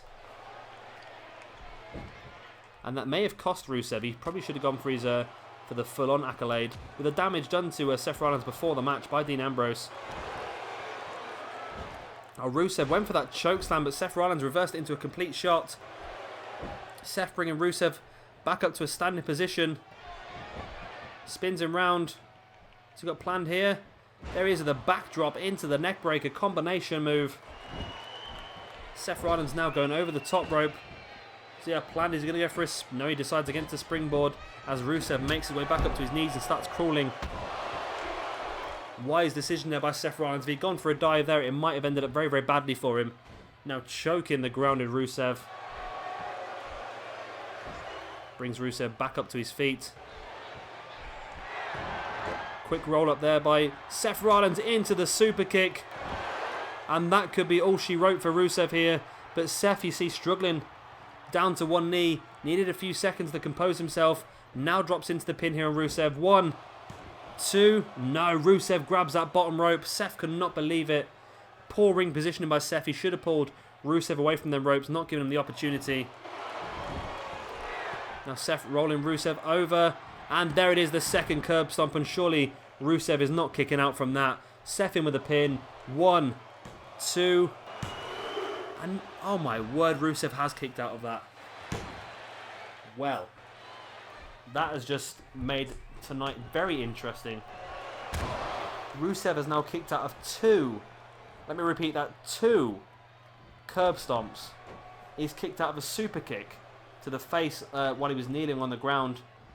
I don't know what's going to take Seth Rollins to finish Rusev off. Rusev seems absolutely just unbeatable here. I don't know what it is.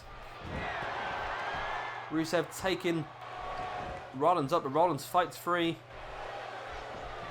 Now sends Rusev into that corner.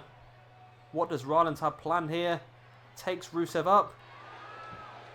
And he's going to bring him down into the tree. Well, he does. And there he goes onto the top. We saw this earlier on in the match. Harnessing the powers of Low-Key or Kaval, if you remember that short-lived time in WWE. With that double foot stomp in the corner. And again, Rusev kicks out. Oh my god. Rusev is really giving a great account of himself here this evening. Seth rolls him over once more. Standing shooting star press. Brings him back up to his feet. And now what is Seth Rollins thinking of here to finally finish Rusev off? He's just going to try and drain the life out of him with his chin lock. But Rusev has got more life in him than Rollins thought as he gets back up to a standing base. And then the elbows to the stomach of Seth. Seth fights through there with that Russian leg sweep. Into the pin of his own. 1, 2. And again, Rusev kicks out.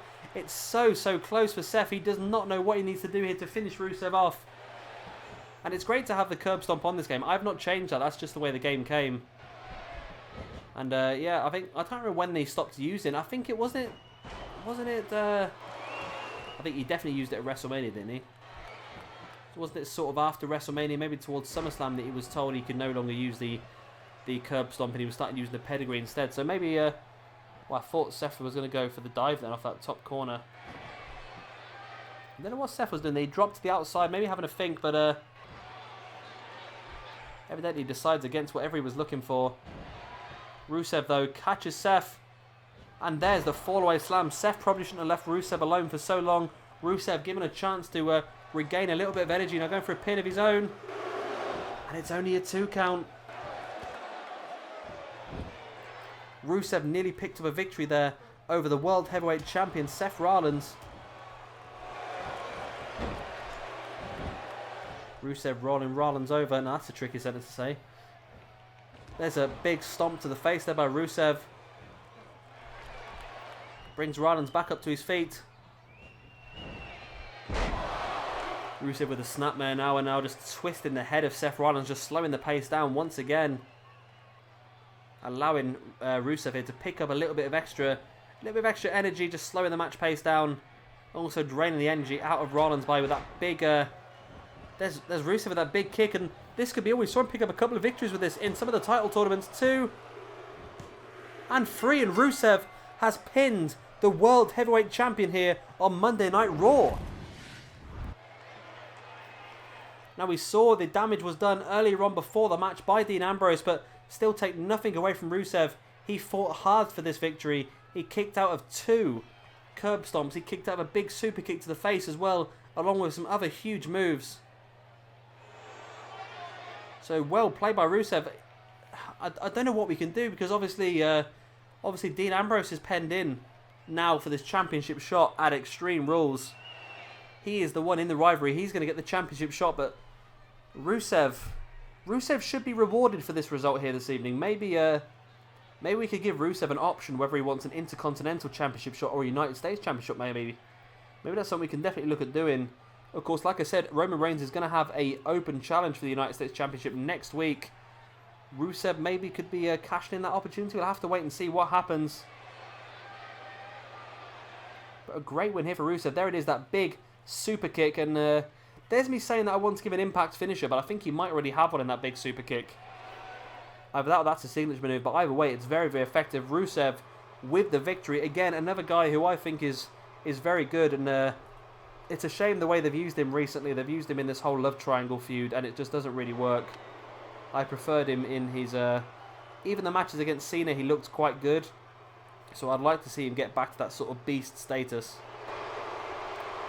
And here we see some status effects. The championship rivalry is quickly becoming personal. Seth Rollins and Dean Ambrose as they continue to attack each other. As you see, it looks like Rusev. So Rusev is the one to pick up a hot streak.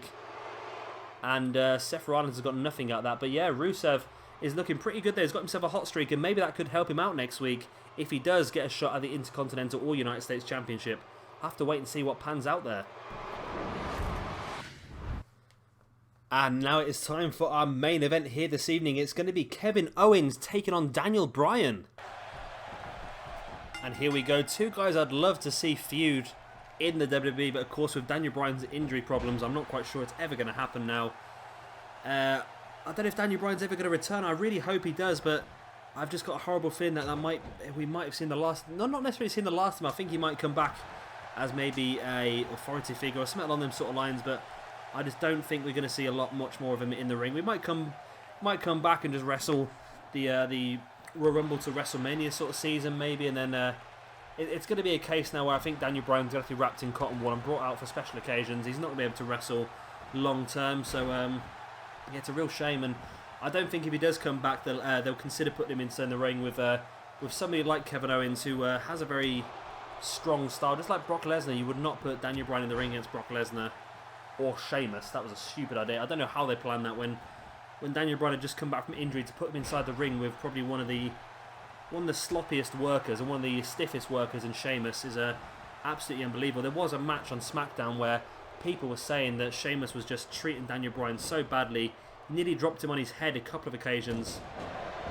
So I think, like I say, if Daniel Bryan does come back, I think he'll be in the ring with some guys who can treat him a little bit better, shall we say. He'll end up in feuds against guys like maybe Bray Wyatt or Seth Rollins or someone like that. Maybe not Seth Rollins. If you see what he did to John Cena's nose a few months back, that was impressive. That was. And that's the interesting thing now is with Seth Rollins out injured until after WrestleMania, they reckon he won't be back till. You've also got Randy Orton out until probably February next year time as well, they reckon. John Cena's going to be out until Royal Rumble. He's doing his recording some TV program or a film, I think he's doing. So it's really going to give us the chance now to use some of the other guys in WWE. I really hope they do. I got a feeling that Roman Reigns will end up being the champion, but there's guys that could also be involved. You've got Dean Ambrose. It's about time that Dean Ambrose was given the opportunity. And I've got a feeling he will be given the championship at Survivor Series, you know. Mark my words here. This is what I'm saying for Survivor Series. It ends up with Roman Reigns versus Dean Ambrose in the final of the championship tournament. The match is going great, two faces, and all of a sudden the Authority comes out. Maybe Triple H slides a chair into the ring when the referee's down. Both Dean Ambrose, Roman Reigns looks at Triple H saying, "I'm not getting involved in this, that, and the other." Then Dean Ambrose picks the chair up and just takes Roman Reigns out. Dean Ambrose aligns with the Authority, and Roman Reigns goes on as the face of the company. That's what I think is going to happen, but there's also an opportunity that it might happen the other way around. And I think if it happens the other way around, it might end up being better. I just think having Roman Reigns as the heel could work better, because they can just have him as this monster heel. And that's sort of what they want to do with him anyway. He's not got the fans behind him as much as Dean Ambrose, so it'd probably be more effective to keep Ambrose as a face. And Ambrose has this great anti-authority character going on about him as well. And if you do take him away from that, you're going to take away a lot of his comedy aspect and things like that as well. So I think it would be great if they kept Dean Ambrose as the face and Roman Reigns went heel. But I've got a feeling it might go the other way around, to tell the truth. But I think with the likes of Orton, Cena and Seth Rollins all going out, I think they're running low on faces anyway. So I might be completely wrong. They might not change any of them around, because they are, like I said, they are running low on faces. I think apart from Roman Reigns and Dean Ambrose, I don't know any. You've got Dolph Ziggler up there as well as sort of main event faces. Apart from that, everyone else is very much heel based. There's Daniel Bryan here with a pin on Kevin Owens, but Kevin Owens kicks out there. It's going to be interesting to see what WWE do at Survivor Series. I'm looking forward to watching that one. Hopefully, in the last couple of pay-per-views, I've managed to accidentally find out the results before I managed to watch them. I never bothered watching it. I've not watched Hell in a Cell yet. I've not even bothered watching it, so I will hopefully be staying away from the results this time and getting to watch Survivor Series in all its glory, seeing what happens. I'm a little bit disappointed that they've changed the Wyatts versus Undertaker and Kane match into a 2-on-2 now. It's Survivor Series, for God's sake. Give us a good old 5-on-5 Survivor Series match. I'm sure Undertaker and Kane can find some friends they can use. When they bring Gangrel out of retirement, and Christian can wrestle again as part of the Brood, and they could do some random stuff like that, you know. I think the Ascension could have been used so perfectly there. There's us talking about using the Ascension better, WWE. Just think about it. You bring the Ascension in to align up with Undertaker and Kane. 4-on-4. Big match at Survivor Series. It's a great way to finally put Ascension over. Bring him in as a face team as well. It would have been perfect. It really would have worked out well, but WWE have been a little bit unimaginative and they've just gone for a 2-on-2. Kevin Owens nearly picking up the victory here over Daniel Bryan. And remember, if you want to see more Kevin Owens, he is going to be in the NXT roster as well. And he will be involved in our big main event on our first episode of NXT on Wednesday. That is going to be a 6-man over-the-top rope battle royal to crown our first #1 contender for the NXT Championship to go on to face our champion at our first pay-per-view NXT arrival in 3 weeks' time. Like I said, I'm trying to make sure that all of our first episodes of the Universe Mode are very big and exciting.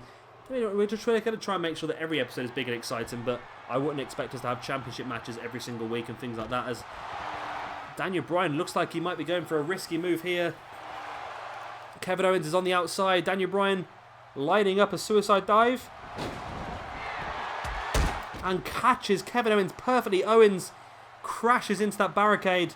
Daniel Bryan does a lot of damage to himself in the process. Of course, you're not really taking your own safety into account when you do a move like that. But it's definitely helped Daniel Bryan pick up some more momentum in this match. An aeroplane spin, looking very retro style here on Kevin Owens. And this just feels so much better than 2K16 ever did. It just feels a lot more realistic, and I'm really enjoying this. We've had a completely different match card to what we normally would have had as well. We've had Randy Orton versus Bray Wyatt in a #1 contendership match for the WWE Championship. We've seen a Fatal 4-Way women's match as well, was great. We've seen Kofi, Kingston and Xavier Woods. We've seen our first tag team rivalry match. I didn't do any of those in 2K15 because the tag team match is not working properly for me. We've seen a cruiserweight match between Neville and Kalisto. Great win there for Neville. We saw the Ascension successfully defend their tag team championships as well in a first championship match of this Universe Mode. Rusev defeated the World Heavyweight Champion Seth Rollins, and we'll have to give Rusev an opportunity at one of the belts very, very soon because of that. Whether that be a World Championship, I've got a feeling it'll probably be the Intercontinental United States belt. And of course, we have this great match here for you now, Kevin Owens versus Daniel Bryan. And like I said, I've already announced for next week, we are going to have a Roman Reigns United States Open Challenge. That's going to be good to see, as well as Kevin Owens takes Daniel Bryan up, and there's the pop-up powerbomb into the pin. Referee down, 1, 2. No, Daniel Bryan kicks out. And I tell you what, this game, I don't know what it is, but it seems to be impossible for this game to let somebody win after hitting their finisher the first time. They need to hit it a few times by the looks of it. I think it's because guys like Daniel Bryan, their resilience is quite high, and that's what it leads to. But it is a fantastic match here. Like I said, all of our matches in this Universe Mode are going to be pretty good this year, as Kevin Owens is going up to the top. But Daniel Bryan was playing possum, comes back up to his feet and catches Kevin Owens with that right hand, and Owens crashes down to the mat below. Referee starts his count here, but Daniel Bryan with a DDT to Kevin Owens on the outside, and you know what? I knew this was going to be a great match. I knew this was going to be a great feud, and I can't wait to see how the rest of this pans on all the way through to Extreme Rules as well. Referee up to a 4 count now, and I'm desperate for a drink. I'm hoping this match doesn't last too much longer. So about doing this commentary and talking over the matches, and it really does, it gets me after a while. I did 16 hours of recording yesterday, just constantly Global Force. I did 5 Global Force events, one after the other, and by the end I completely lost my voice by the end of the Junior Heavyweight Tag Team Championship tournament. I'm starting to get that way again here now. I've recorded a couple of videos already this morning. I've recorded all of the introduction episodes before this, and I've recorded the Ring of Honor Tag Team Championship tournament as well. So like I say, I'm struggling a little bit voice-wise now, but hopefully we should be okay until the end of this video. There's not long left now. I'm sure I can make it. Daniel Bryan now sending Kevin Owens into that corner. Spins Kevin Owens round, takes him up onto the top. What has Daniel Bryan got planned here? Could it be a super backdrop? It looks like it very much could be. And there it is. Kevin Owens sent crashing down to the mat below. The bigger they are, the harder they fall. And Kevin Owens fell pretty hard there. In for the pin goes Daniel Bryan. 1, 2. And, oh, referee, I heard your hand hit the mat 3 times, and I'm with Daniel Bryan on that one. These referees are a bit dodgy with their counts. I'm pretty sure they are. That should have been a win for me. And Kevin Owens takes his opportunity here. Bringing Daniel Bryan back up to his feet now. Taking him up. He's going to troll us. Yep, it's not a package power driver. It's that slam. Into the pin he goes. 1, 2.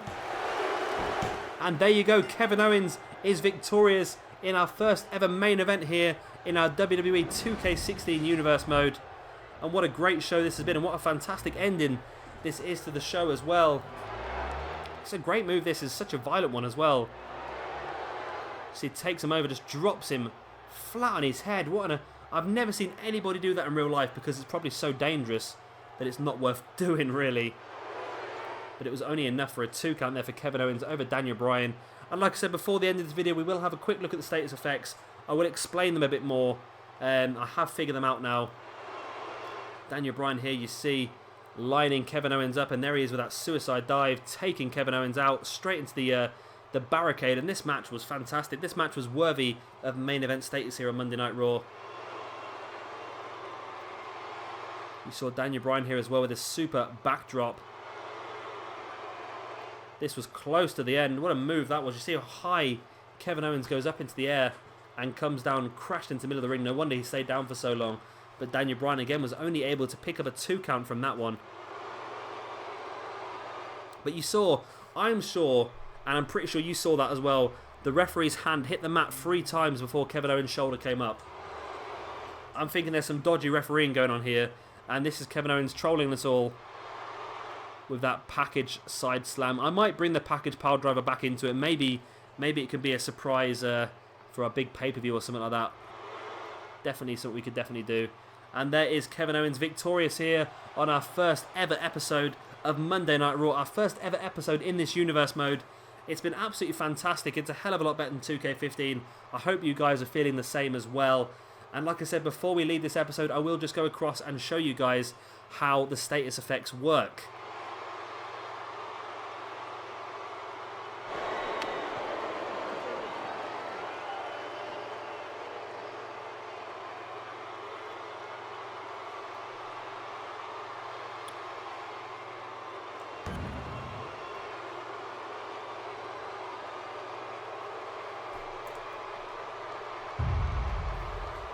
But talking of status effects, here we see what happened in this match. See, Daniel Bryan lost to Kevin Owens. No status effects for Daniel Bryan. However, Kevin Owens added the, I think that's a hot streak, I believe. And then you get that from dominating a match in a rivalry. But like I said, we'll have a quick look at that now. How'd you see? I'm just looking actually at his personality traits. From that match, his egotisticalness and his disrespectfulness have both dropped slightly. So he's become slightly less egotistical and slightly less disrespectful in that match. So good on Kevin Owens. And you see Daniel Bryan's pride and boldness has slightly increased as well. So that's going to be the way that we can sort of do face and heel turns, I should imagine. Over time, Kevin Owens' egotisticalness and disrespectfulness will disappear and be replaced by pride and respect and things like that. And that will be, of course, the heel to face turns. But yeah, like I said, let's have a quick look now at the status effects.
So here we go. These are the status effects. And as you can see, Kevin Owens just picked up the hot streak effect, which means, as you can see, trigger conditions at the bottom. It's applied each time the competitor wins a conclusive match of a rivalry. So that stacks up to 10 stacks. And the competitor becomes more encouraged after a big victory, increasing all attributes by 1. So that could effectively make Kevin Owens very, very strong in this universe, man. That's what we need to keep an eye out for. Of course, it doesn't only count in universe mode. As you see, momentum here applied each time the competitor wins 2 consecutive matches. So that doesn't necessarily have to be a rivalry match. So the competitor becomes energized from a burst of momentum, increasing momentum and defensive stats by 1, stacks up to 10 times. Again, that's really going to help him out. And of course, there are quite a few in here. Conqueror is triggered by rivalry matches applied to rare competitors deserving the title. Let's start again. Applied to rare competitors deserving of the title or by overcoming unstoppable opponents in rivalries. Determine recovery triggered by rivalry matches occasionally applied within injury competitors winning a rivalry. So there's quite a lot of great things, but they're not all rivalry based, as you can see here.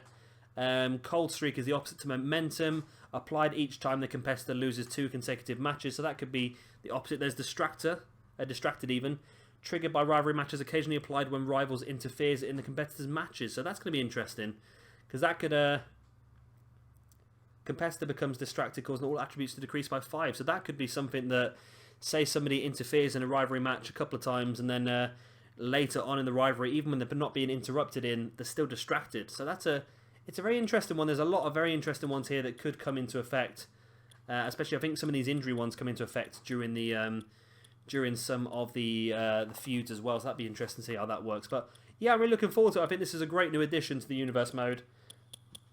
And as you can see, Kevin Owens is now on a hot streak. Remember, guys, I'm going to end that video here because it is very, very long now. Of course, this is going to be one of the longer ones.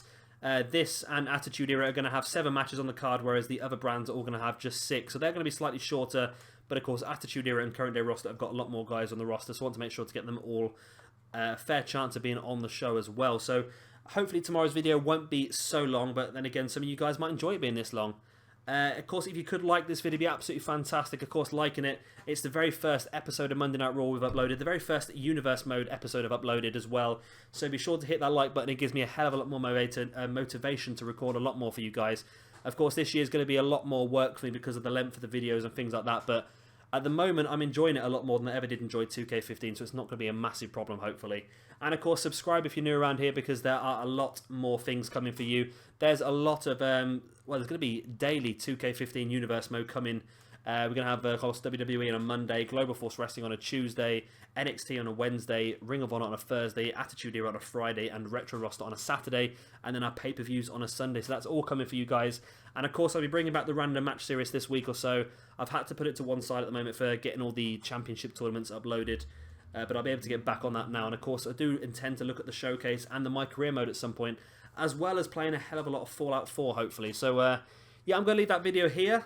I hope you guys have enjoyed it, and I hope to see you all again for Global Force Wrestling tomorrow. I've been Shabby Gamer. Thank you very much for watching, and goodbye.